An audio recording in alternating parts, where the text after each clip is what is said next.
క్షేమాన్ని పొందుతూ ఉంటాడు. అసలు నిజానికి ఈ క్షేమం, మంగళం, శుభం ఈ మాటలన్నీ పర్యాయ పదాలుగా ఎవరికి అన్వయం అవుతాయంటే శివుడికి అన్వయం అవుతాయి. శివ అనగా ఏమి అని మీరు అమరకోశాన్ని పరిశీలించారనుకోండి, శివ అన్న 2 అక్షరాలకే అర్థం చెప్తారు.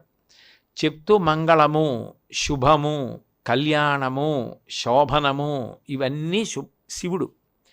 అంటే సాక్షాత్తు శివుడు శంకరుడిగా వచ్చాడు. శివ అంటే ఉత్పత్తి స్థానం, అన్ని మంగళములకు కేంద్రం అదే, ఇంకా అంతకన్నా ఇంకోటి లేదు. అందుకని నమ శివాయచ శివతరాయచ.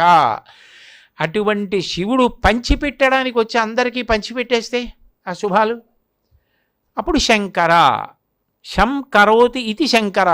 ఆయన వచ్చి పంచిపెడుతున్నారు. ఆయన పంచిపెడుతూ ఉంటే నేను పుచ్చుకోనని కూర్చున్నవాడిని ఎవడు ఉద్ధరించగలడు? పంచిపెడుతున్నాయని ఎవరున్నారో ఆయనకి నమస్కారం చేసి కూర్చుని ఆయన ఇచ్చింది పుచ్చుకుంటే మనకి క్షేమంగా ఉంటుంది.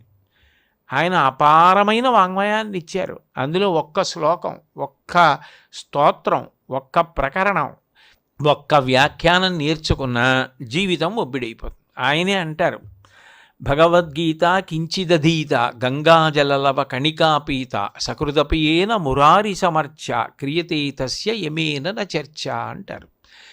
భగవద్గీతలో ఒక్క శ్లోకానికి వ్యాఖ్యానం సరిగ్గా అర్థం చేసుకున్న గంగాజలలవ కణికాపీత, గంగాజలాన్ని ఒక్క చుక్క తాగిన, సకృదపియేన మురారి సమర్చ, ఒక్కసారైనా మురారి శ్రీ మహావిష్ణువుని అర్చన చేసిన, అంటే దాని అర్థం శివుణ్ణి కాదా అండి అనకూడదు ఇక్కడ. ఎందుకనంటే అందరినీ ప్రతిపాదిస్తారు.